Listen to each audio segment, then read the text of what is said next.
안녕하세요. 하트앤서울 복음방송 주안의 하나 4부 시작합니다. 주안의 하나 4부는 책 읽는 그리스도인과 은혜의 설교, 성경의 인물들과 사건을 만나는 바이블 드라마가 준비되어 있습니다. 먼저 책 읽는 그리스도인으로 이어집니다.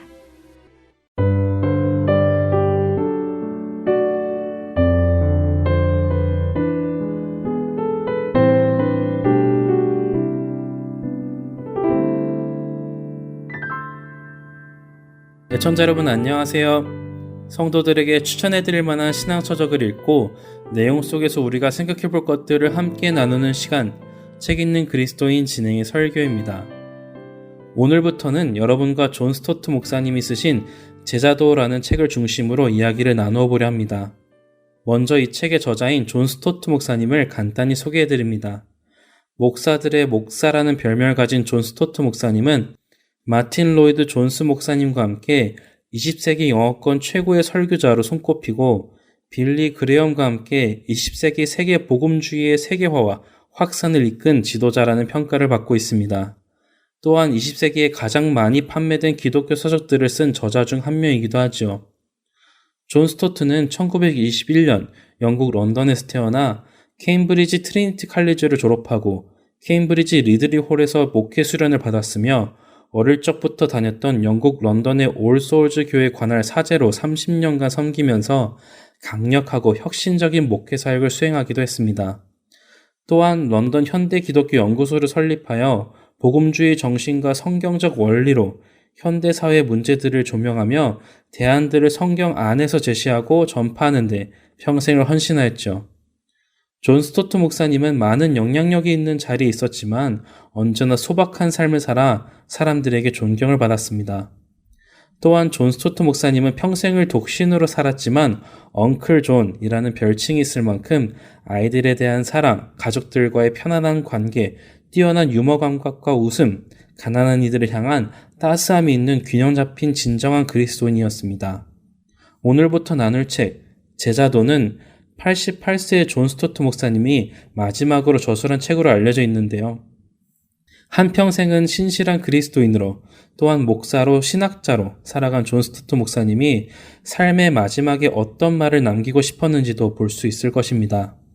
한국어로는 제자도라고 출간된 이 책의 원 제목은 The Radical Disciple, 곧 급진적 제자입니다.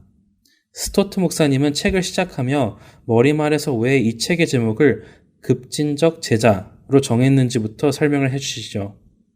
스토트 목사님은 우리 시대의 그리스도인들이 예수님을 믿는 그리스도인으로서 사는 것에 안주하며 예수님의 제자가 되려는 성향이 없음을 지적하며 책을 시작하십니다. 그리고 그리스도인과 제자라는 단어는 모두 예수님과의 관계를 내포하고 있지만 이 두 단어 중에 제자라는 단어가 더 강력한 단어라고 말씀하시죠. 사도들이 사도이기 이전에 제자였다는 사실을 강조하시면서 말입니다. 스토트 목사님은 이 책을 통해 그리스도의 제자의 모습은 어때야 하는지를 8가지의 특성으로 구분하여 설명해 나가십니다. 여러분은 그리스도인으로 또한 예수님을 따르는 제자로서 요구되는 특성들이 무엇인지 생각해 보신 적이 있으신가요? 스토트 목사님이 제시하는 특성들을 살펴보며 우리는 자기 스스로 예수님의 제자인지 아닌지를 점검해 볼 수 있을 것입니다. 스토트 목사님이 지목하신 첫 번째 특성은 바로 불순응입니다. 단어 자체가 쉽게 와닿지는 않죠. 이 불순응이란 순응하지 않는 것을 의미하는데요.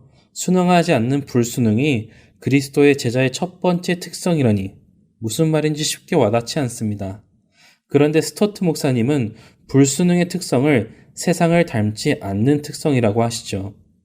그리스도인은 세상에서 부름받아 나온 사람들이지만 여전히 이 세상에 발을 붙이고 살아가기 때문에 세상과 관계하지 않을 수 없습니다.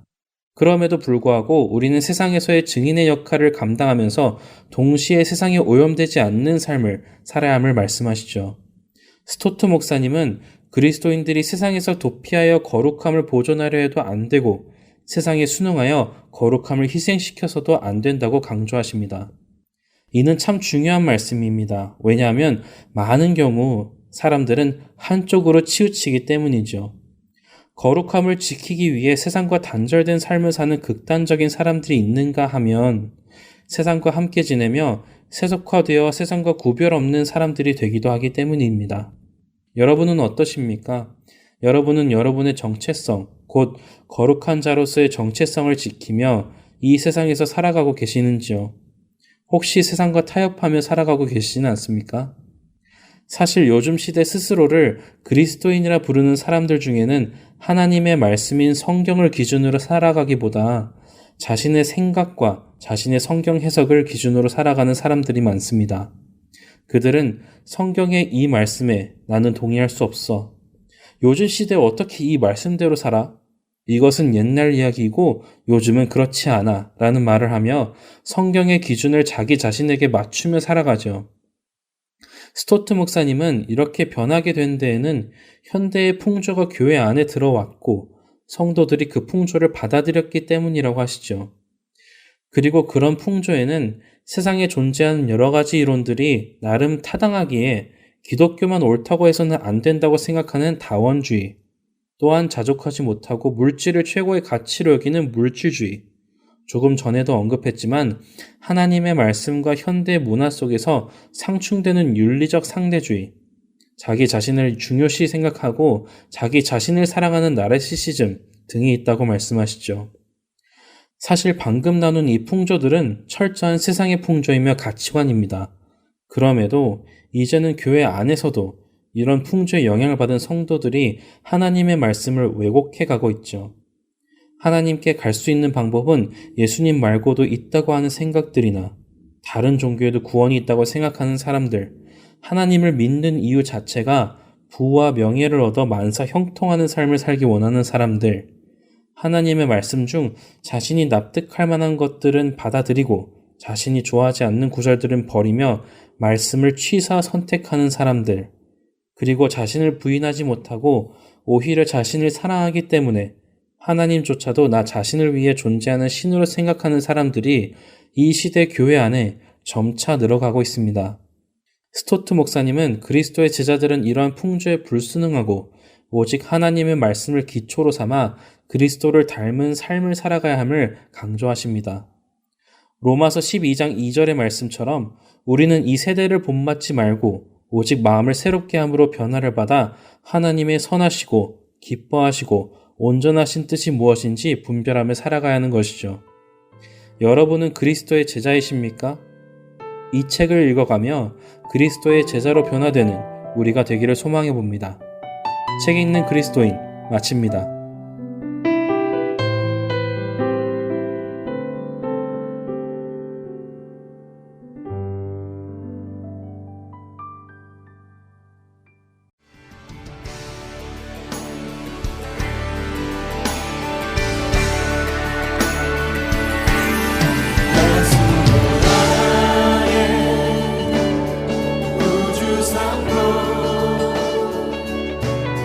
성령과 빛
은혜의 설교로 이어집니다. 오늘은 경기도 성남 우리는 교회 박광리 목사님께서 협상 말고 순종이라는 제목의 말씀 전해 주십니다. 은혜의 시간 되시길 바랍니다. 협상 말고 순종이라는 제목을 가지고 출애굽기 10장 말씀 전체를 볼 텐데 오늘 1절, 2절 우리가 한 목소리를 읽어보도록 하겠습니다. 출애굽기 10장 1절, 2절입니다. 함께 읽겠습니다. 시작. 여호와께서 모세에게 이르시되 바로에게로 들어가라. 내가 그의 마음과 그의 신하들의 마음을 완강하게 함은 나의 표징을 그들 중에 보이기 위함이며 내게 내가 애굽에서 행한 일들 곧 내가 그들 가운데에서 행한 표징을 내 아들과 내 자손의 귀에 전하기 위함이라. 너희는 내가 여호와인 줄을 알리라. 아멘. 오늘 방금 읽었던 출애굽기 10장 1절 2절 말씀은 출애굽기 전체 주제이기도 하고 또 10가지 재앙이 왜 필요한가에 대한 이유이기도 합니다.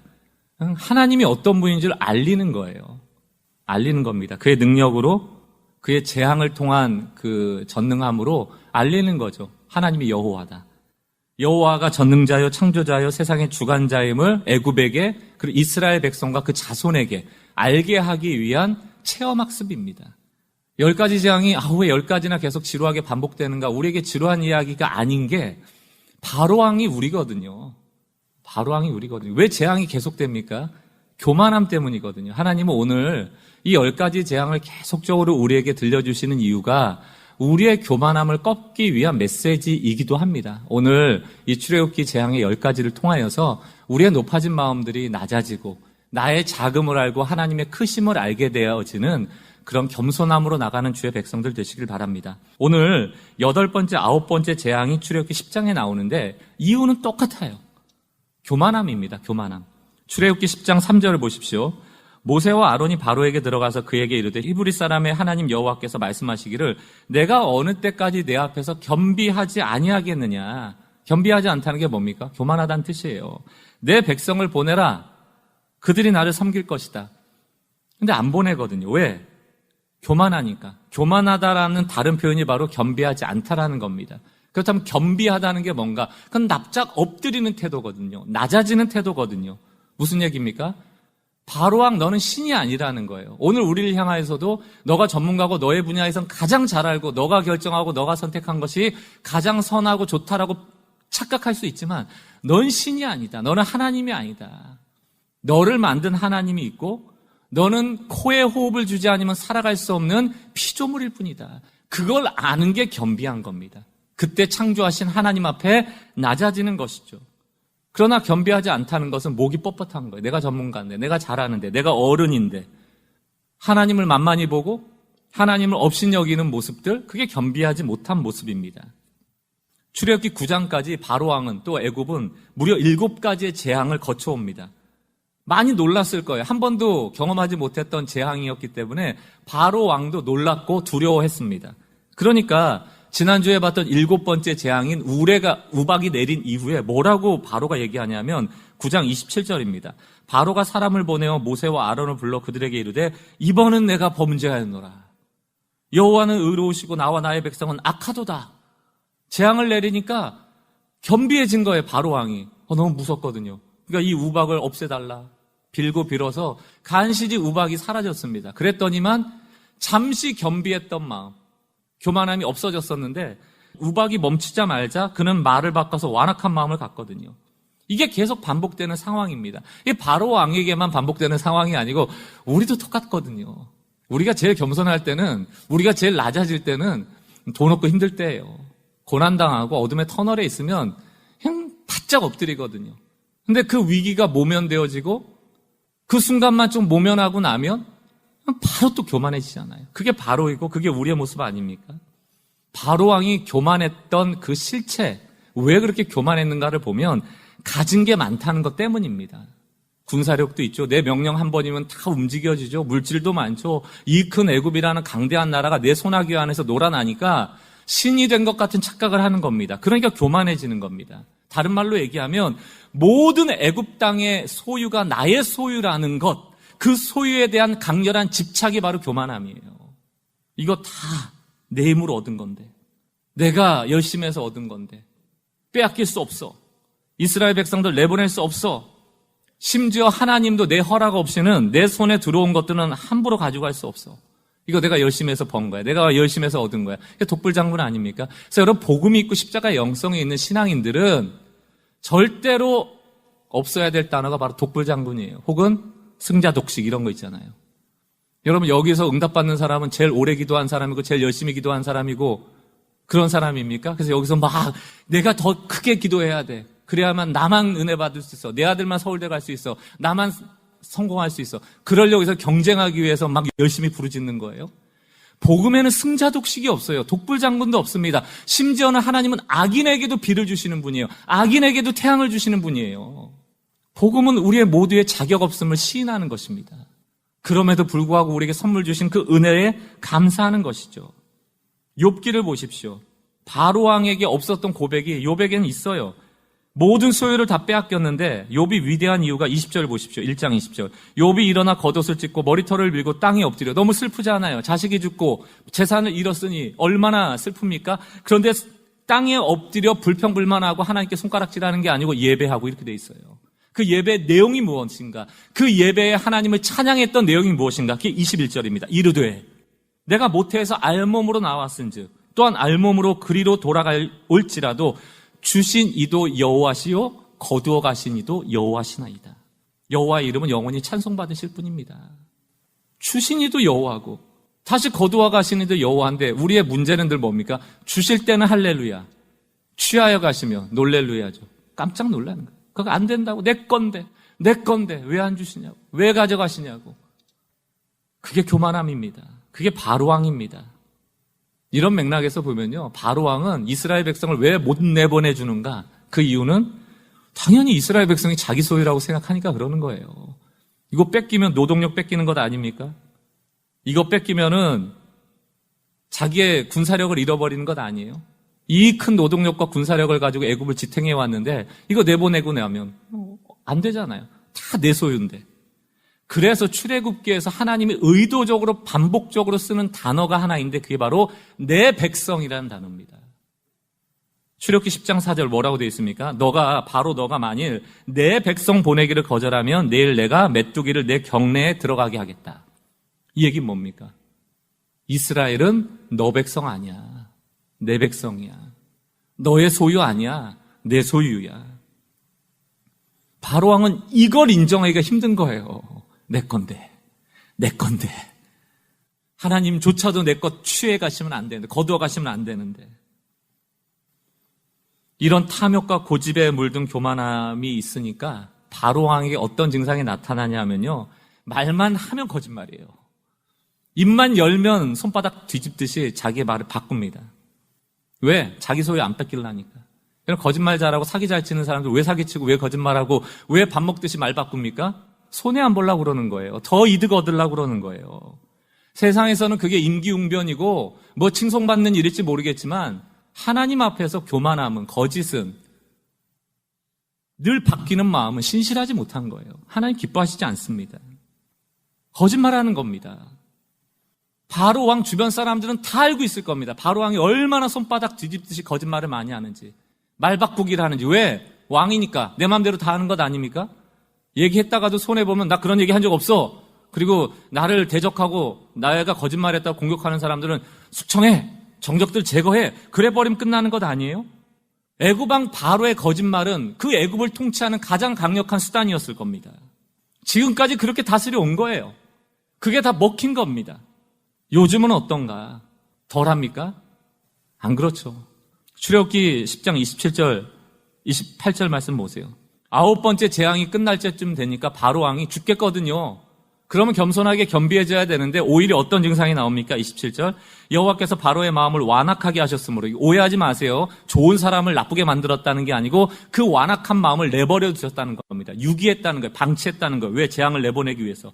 그들 보내기를 기뻐하지 아니하고. 28절. 바로가 모세에게 이르되 너는 나를 떠나가고 스스로 삼가 다시 내 얼굴을 보지 말라. 내 앞에 한 번 더 나타나면 내가 내 얼굴을 보는 날에 죽으리라. 죽여버리겠어. 죽일 수 있죠. 힘이 있잖아요. 건세가 있잖아요. 막 군사력 보내서 모세 하나 못 죽이겠습니까?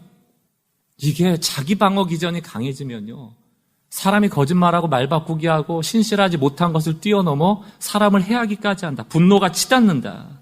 겸비하지 못하면 추악함이 드러나는데, 우리 성도들의 삶에서도 이런 추악함이 나타날 때가 바로 은혜의식이 결여될 때고, 복음이 결여될 때고, 하나님의 성령 충만이 결여될 때, 하나님의 공급 아래 살아간다는 것을 망각할 때 바로 이전 증상이 나오죠. 그래서 성경은 청지기라는 말을 굉장히 강조합니다. 청지기 의식. 그게 무슨 얘기입니까? 우리에게 주어진 것이 있더라도, 내가 가진 소유가 있더라도 궁극적으로 그 소유는 내가 소유한 것이 아니고 나의 것이 아니고 하나님이 이 땅을 살아가는 동안 우리에게 내어주신 것이에요. 필요를 따라 공급하신 것이죠. 맡겨진 것입니다. 그러므로 그것을 쓸 때 고집과 탐욕으로 집착하였을 것이 아니고 하나님께서 이 물질을, 이 소유를 나에게 왜 주셨을까에 대한 물음이 필요한 거죠. 하나님의 뜻과 하나님의 나라 안에서 이 소유가 어떻게 쓰여지길 원하는 것을 묻게 되는 것이죠. 여러분, 지금 시대만큼 부유한 시대가 있습니까? 근데 안타깝게도 지구 땅이라는 자원은 한정이 돼 있잖아요.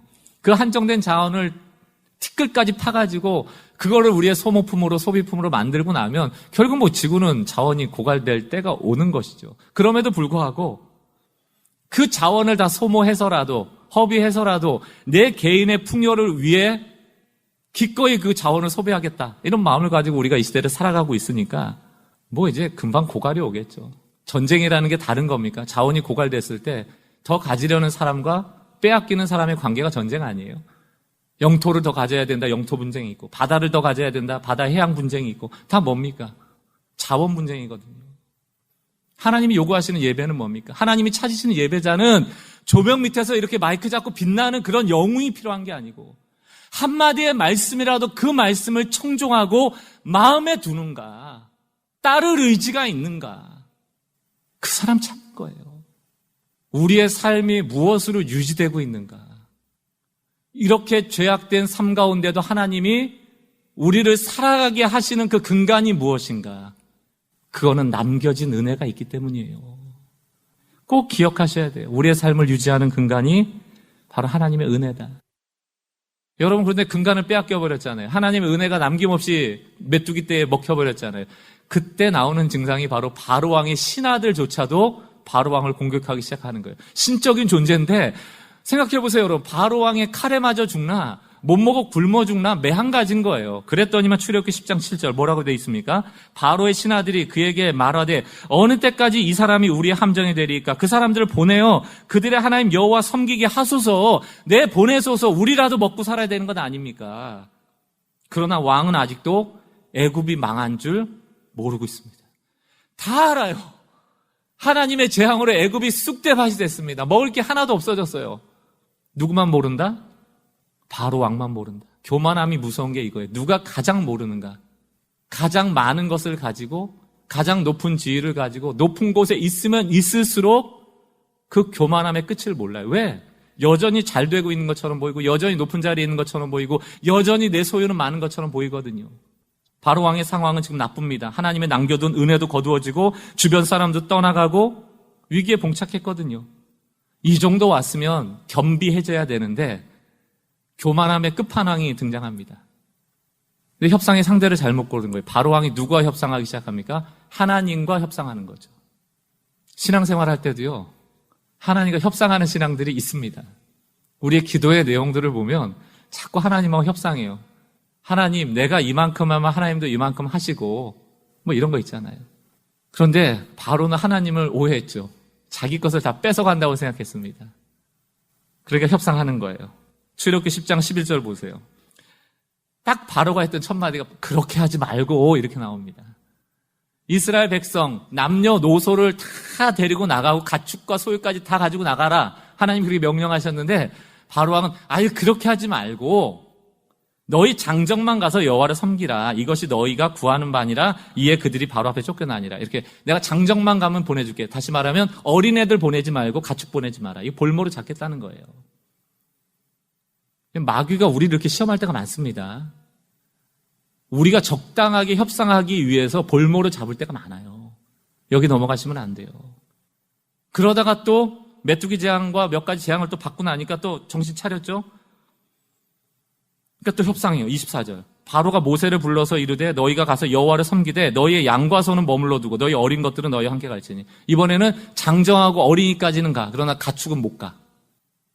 못 넣는 거예요. 내 소유라고 생각하니까. 하나님 건데. 손해를 덜 보겠다는 교만한 자들의 생각이죠. 근데 여러분, 이 협상이 불가능한 이유가 뭡니까? 우리의 신앙에서 협상하는 신앙이 불가능한 이유가 뭡니까?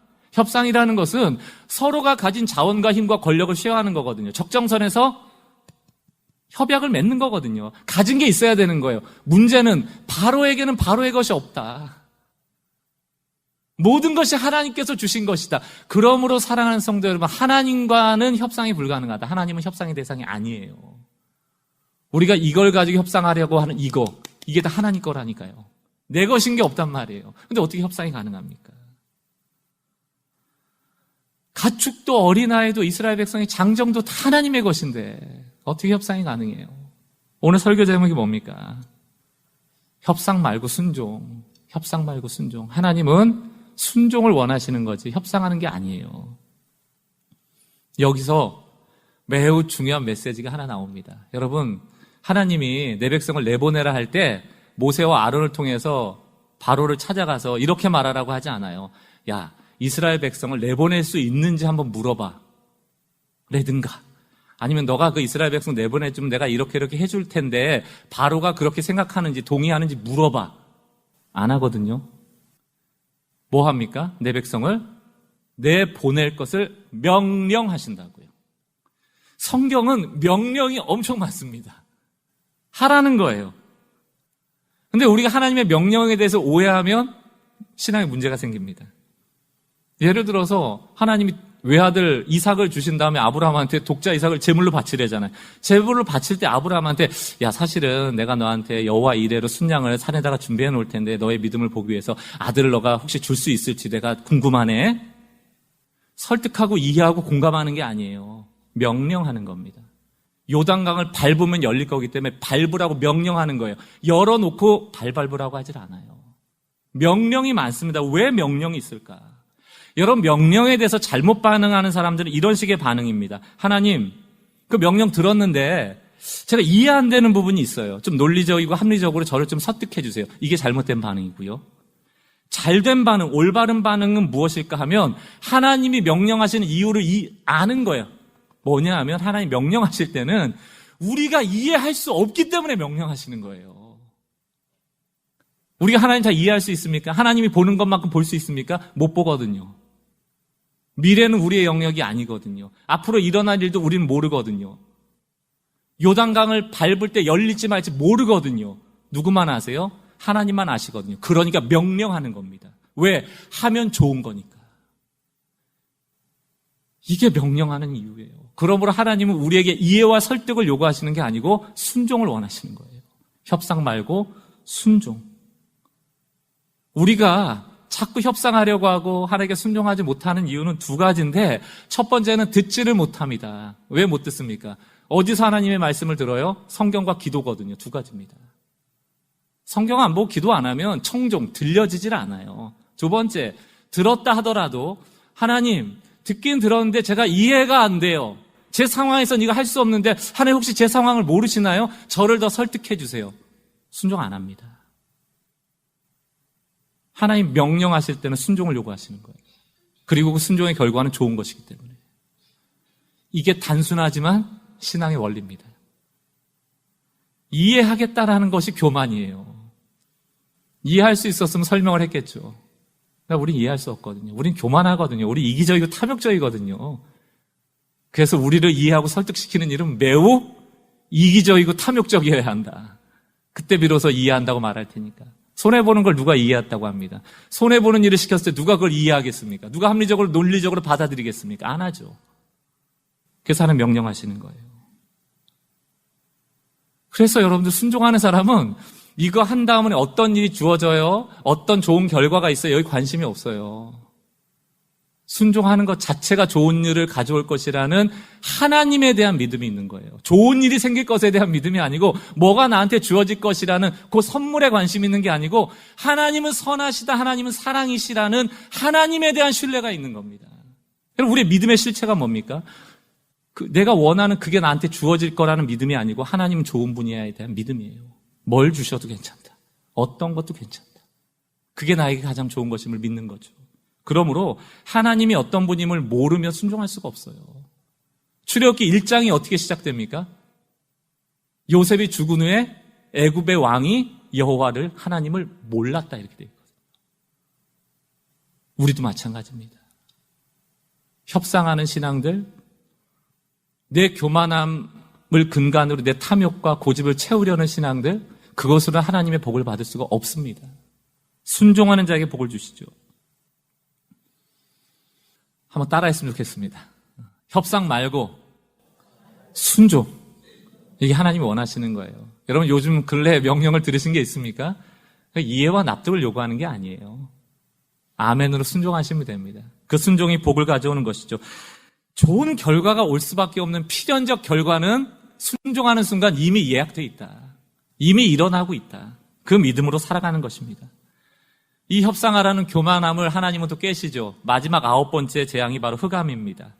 여러분 이 당시 이 파라오, 이 바로 왕이라는 왕의 이름이 람세스 2세 뭐 이렇게 알려져 있습니다. 람세스라는 람의 라라는 게 태양이란 뜻이고요. 세스, 그 모세 할 때 새가 들어간 게 태어나다라는 뜻이거든요. 람세스 그러면 태양으로부터 태어났다. 그러니까 태양이 아들이다 이런 뜻이에요.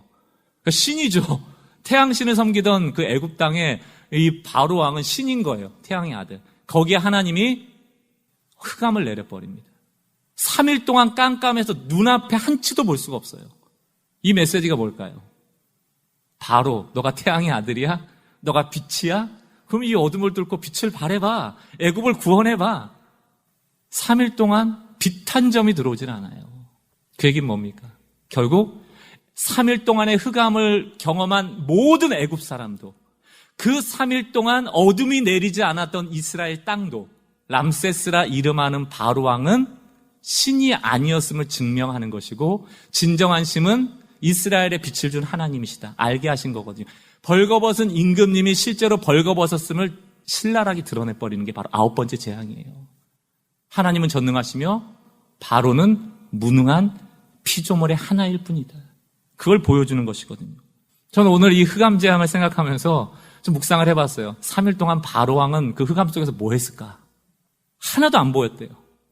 그럼 여러분 주변에 돕는 사람의 도움을 받을 수도 없고요. 누가 와서 나 찔러 죽이면 어떡하지? 겁도 났을 테니까 그냥 꼼짝하고 가만히 있지 않았겠어요? 그리고 머릿속에는 어떻게 하면 저 모세를 설득해서 협상해서 가축 안 보낼까? 어린애들은 안 보낼까? 저것들이 다시 돌아오도록 할까? 그 생각하지 않았겠습니까? 내가 할 수 있는 게 뭘까? 계속 생각하지 않았겠어요? 사랑하는 성도 여러분, 우리 삶에도 한 치 앞을 모르는 흑암이 내릴 때가 있어요. 그때 우리는 어떻게 반응해야 될까? 그 적용점이 우리에게 좀 있었으면 좋겠습니다. 여러분, 지금도 흑암 속에 계신 분도 계실 거예요. 한 치 앞이 예상이 안 되는. 기억하셔야 될 게, 우리는 흑암이 있으면 아무것도 못합니다. 한 걸음도 내딛지 못해요. 그러나 하나님은 흑암 속에서도 일하신다. 그러니까 여러분, 흑암을 주신 이유는 그 시간 동안에 너는 멈추라는 얘기예요. 너가 할 수 있는 일을 멈추라는 거예요. 그리고 생각해라. 하나님을 바라보라. 하나님의 하실 일을 기대하고 바라보고 기도하고, 그게 이 흑암이 준 메시지거든요. 분초사회라면서요. 얼마나 분주한지. 그 분주함의 시간들을 잘게 쫓아서 우리가 무엇을 찾아다녔는지, 무엇을 추구하고 무엇을 쫓아다녔는지 한번 적어보세요. 많은 부분이 우상숭배가 들어있을 겁니다. 하나님 아닌 것을 쫓아다니고 있을 겁니다. 하나님 흑암을 내려서라도 멈춰. 그 시간 동안에 하나님을 생각해. 그 시간을 준 것 아닙니까? 바로는 실패했죠. 하나님과 협상하려 했고, 우리는 그러면 안 되잖아요. 하나님을 바라봐야죠. 저는 이 흑암이 주는 은혜가 있다고 생각해요. 오늘 이 시편 46편을 통해서 말씀을 좀 정리했으면 좋겠습니다. 시편 46편 1절. 하나님은 우리의 피난처시오 힘이시니 환난 중에 만날 큰 도움이시라. 믿는 사람들은 환난을 만났을 때 혼자가 아니래요. 하나님을 늘 마주한대요. 근데 이 환난이 어떤 것인지 2절 3절에 나옵니다. 그러므로 땅이 변하든지, 지진 아닙니까? 산이 흔들려 바다 가운데로 빠지든지, 바닷물이 솟아나고 해일이나 쓰나미가 일어나는 것 아니에요? 그것이 넘침으로 산이 흔들릴지라도 우리는 두려워하지 아니하리라. 왜? 그 재앙 속에서도 하나님을 만났거든요. 여러분, 흑암에 우리가 혼자 있는 게 아니에요. 흑암에 하나님이 일하시고 우리 곁에 계시는 거예요. 흑암 중에 홀로 있다 하는 사람들은 그 재앙으로 인하여 두려워하지만 흑암 속에서도 하나님과 함께하는 사람 두렵지 않다는 것이죠. 그러면서 하나님께서 시편 기자 입을 통하여 10절 말씀 뭐라고 되어 있습니까? 이르시기를 너희가 환난을 만났을 때 너희는 가만히 있어. Be still. 멈추라는 거예요. 멈춘 채 있으라는 거예요. Be still. 하나님, 내가 가만히 있으면 하나님 일 안 하시잖아요. 내가 그래 준비도 하고 열심히 하고 기도도 하고 뭣도 해야지. 그 환경 속에서 하나님 일하시는 분이시잖아요. 아니다. 아니다. 여러분, 우리의 준비가 우리가 만들어 놓은 환경이 하나님이 역사하시는 조건이 될 수 없다. 그럼 그게 무슨 은혜입니까? 우리가 준비한 것에 대한 그냥 보상이지. Be still. 멈춰라. 그리하면 하나님이 어떠한 분인지 너희가 알게 될 것이다. 경험하게 될 것이다. 내가 하나님됨을 알지어다. 내가 문나라 중에 높임을 받으리라. 내가 세계 중에 높임을 받으리라. 흑암 중에도 나는 일하고 있다. 흑암 중에 나는 일하고 있다. 너희는 아무것도 볼 수 없고 아무것도 할 수 없는 흑암 같은 상황이겠지만 나 여호와는 그 안에서 일하고 너희를 막아주고 보호하고 나를 신뢰하고 가만히 있는 자에게 내가 어떠한 존재인지 알려주리라. 어떤 분이 그 비스틸에 대해서 이렇게 해석을 하셨더라고요. 비스틸, 핸드폰 끄고 제발 핸드폰 좀 끄고. 우린 뭐 일만 있으면 핸드폰부터 해서 근데 있잖아 나 이 일 있고 저 얘기하면 뭐합니까? 핸드폰 끄고 stop talking. 그만 좀 말 좀 하고 stop commenting. 그만 좀 조언하고 그만 좀 논쟁하고 그만 좀 앓는 소리하고 왜 이런 일이 생겼을까? 그만 좀 질문하고 마지막에 하나가 원래 더 있어요. listen. 들어라. 좀. 하나님의 말 좀 들어라. 그 명령을 들어라. 너희는 가만히 있어 내가 하나님됨을 알지어다. 이거를 믿어라. 오늘 우리에게 주는 메시지. 왜 우리 인생에 흑암이 안 오겠습니까? 한 치 앞도 볼 수 없는 흑암이 왜 안 오겠습니까? 그때 be still. 멈춰라. 폭풍 속에서 주를 보게 될 것을 기대해라. 하나님은 흑암 중에도 일하신다. 여러분 이걸 믿는 믿음으로 하나님을 바라보는 사람이 바로 겸비한 사람이에요. 그러니까 교만한 사람은 흑암을 뚫고라도 내가 해낼 거야 하는 사람들이죠. 흑암을 어떻게 뚫어나갑니까? 미래를 어떻게 우리가 열어갑니까? 사랑하는 성도 여러분, 하나님이 명령하실 때는 순종하라는 것이고요. 순종하면 하나님께서 복을 주십니다. 어둠 속에 있을 때 몸을 좀 멈추고 하나님을 바라보십시오. 그것이 답이고 하나님을 바라볼 때 하나님의 일하심의 결과를 통하여 하나님의 선하심을 맛보아 알게 되어지는 우리 성도들 되시기를 주님의 이름으로 축원합니다. 많은 결정과 많은 미래에 대한 모함으로 살아가시는 분들이 계실 텐데 교만함을 내려놓고 하나님 신뢰합시다. 그리고 하나님이 열어주시는 그 길 가운데로 우리가 인도함 받기를 기도합시다. 그 말씀 가운데 거하며 하나님을 청종합시다. 그 믿음으로 한 주간 승리하시는 우리 모두가 되기를 주님의 이름으로 축원합니다.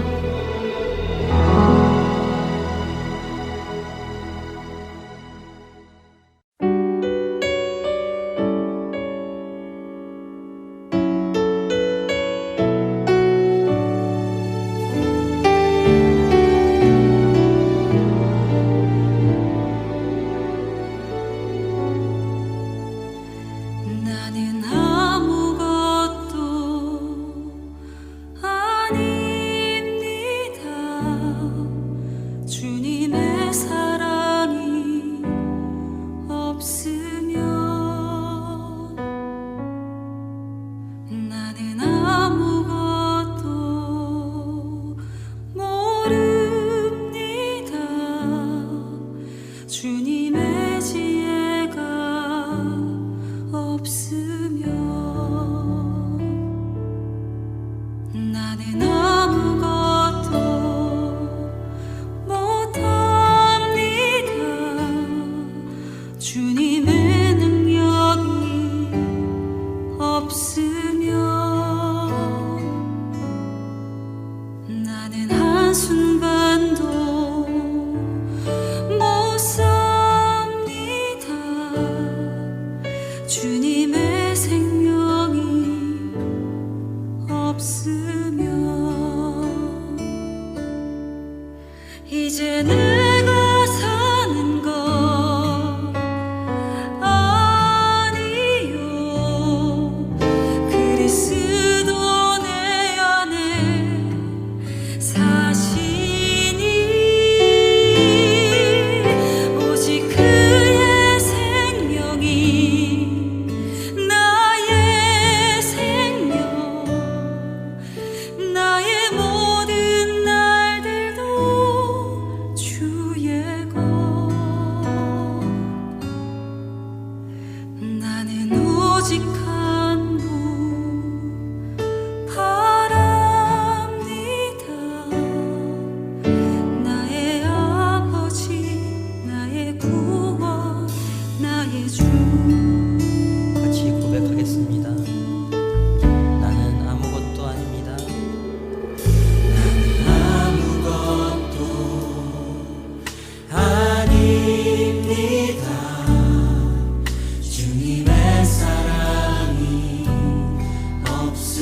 네, 할테인 서울 보건방송입니다.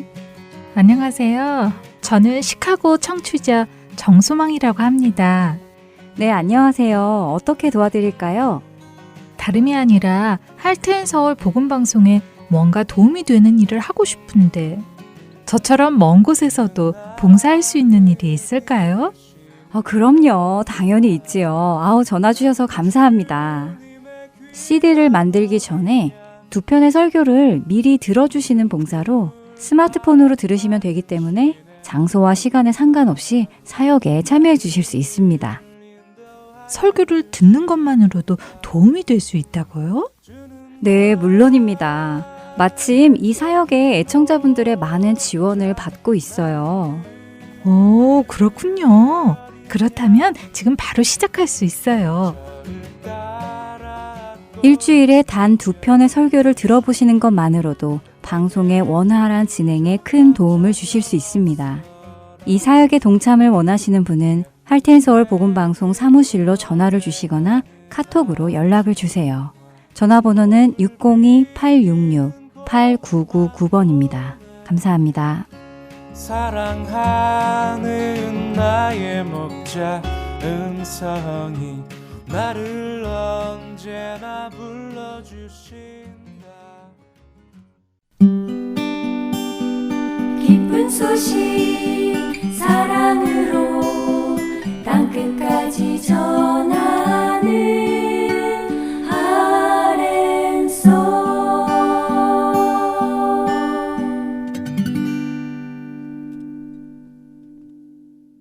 성경 속의 인물들과 사건을 만나는 바이블 드라마로 이어집니다.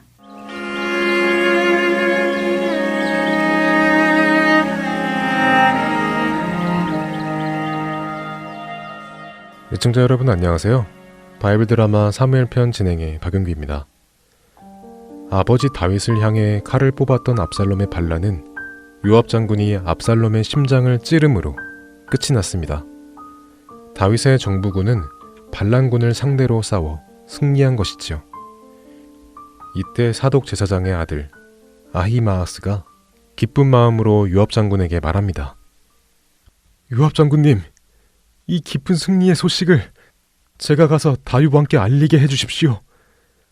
하나님께서 원수를 갚게 해주신 이 기쁜 소식을 제가 꼭 전해드리고 싶습니다. 아히마아스는 승리의 기쁜 소식을 전하고자 하는 마음만 있었지 다윗의 마음을 헤아릴 줄은 몰랐습니다.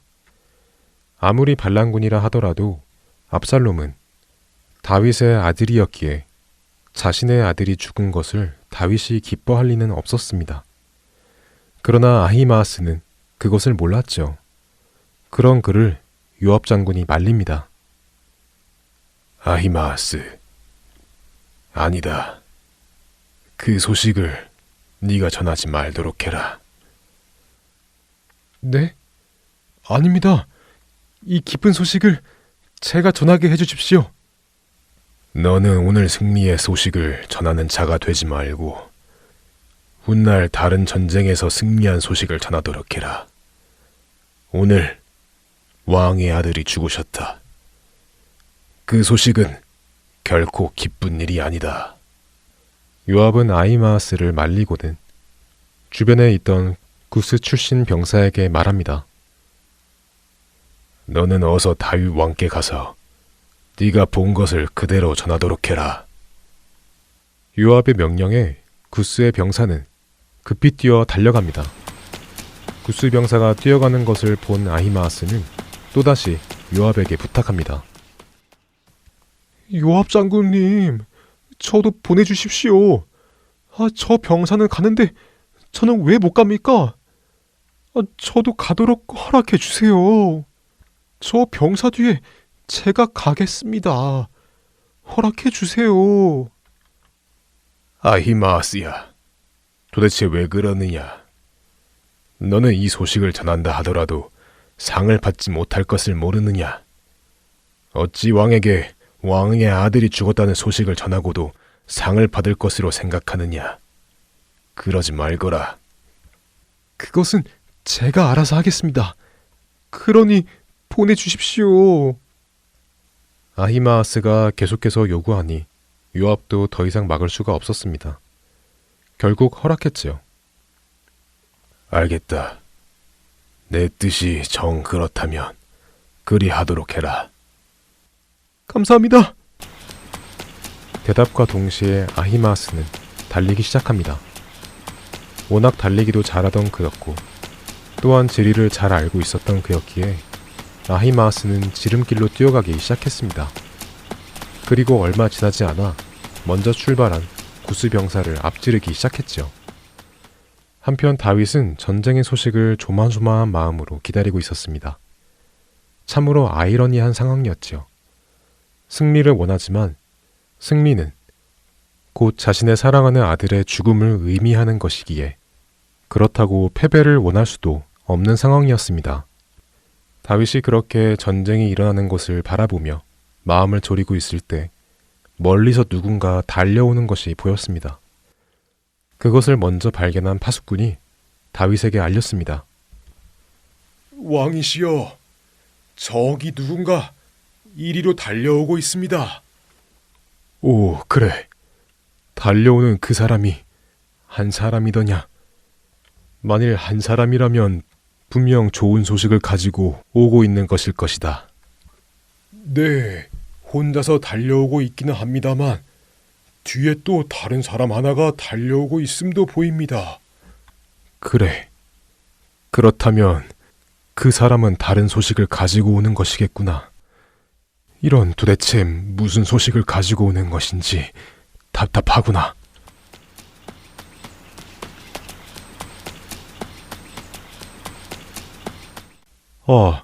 사독 제사장의 아들 아히마아스구나. 그래, 무슨 소식을 가지고 왔는가? 다윗 왕이시여, 평강의 소식을 전해드립니다. 왕의 하나님 여호와를 찬송합니다. 하나님께서 손을 들어 다윗 왕을 대적하는 자들을 넘겨주셨습니다. 오, 우리 군사가 승리를 했다는 것이구나. 하지만 내 아들 압살롬은 어떠하냐? 그가 잘 있느냐? 그건 잘 모르겠습니다. 요압 장군께서 저를 보내실 때 뒤편에서 무슨 큰 소리가 들리기는 했지만 저는 무슨 일인지 알지 못합니다. 아히마아스는 다윗에게 달려와 승리의 소식만 전하고는 다윗의 아들 압살롬의 죽음은 모르는 척 했습니다. 하지만 자신이 떠나올 때 소란스러운 소리가 들렸다며 압살롬에게 무슨 일이 일어난 것처럼 암시했지요. 바로 그때 뒤이어 구스 병사가 도착해서는 다윗에게 보고를 합니다. 바이블 드라마 사무엘 편, 다음 시간에 뵙겠습니다. 안녕히 계세요.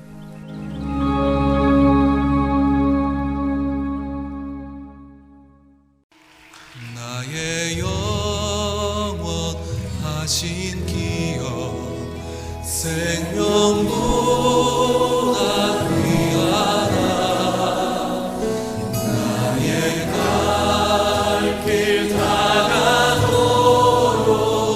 나와 동행하소서. 주께로 가까이 주께로 가오니 나의 갈 길 다가도록 나와 동행하소서. 세상 부귀 아니함과 모든 명예 버리고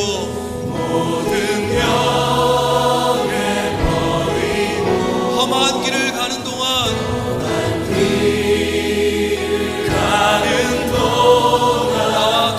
나와 동행하소서. 주께로 가까이 주께로 가오니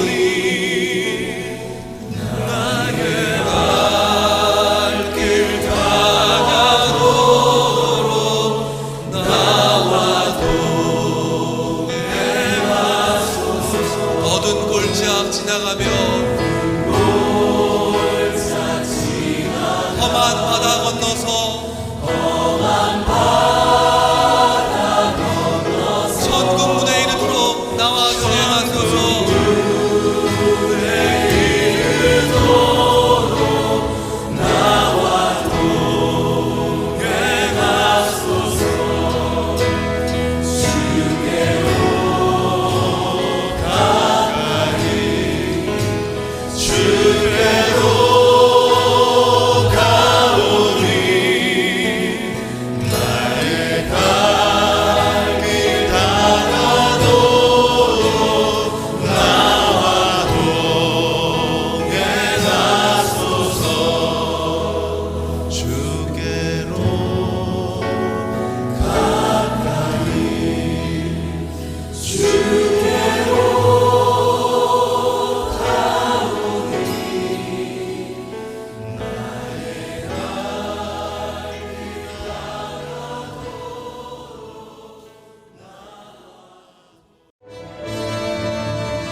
주안의 하나 4부 준비된 순서는 여기까지입니다.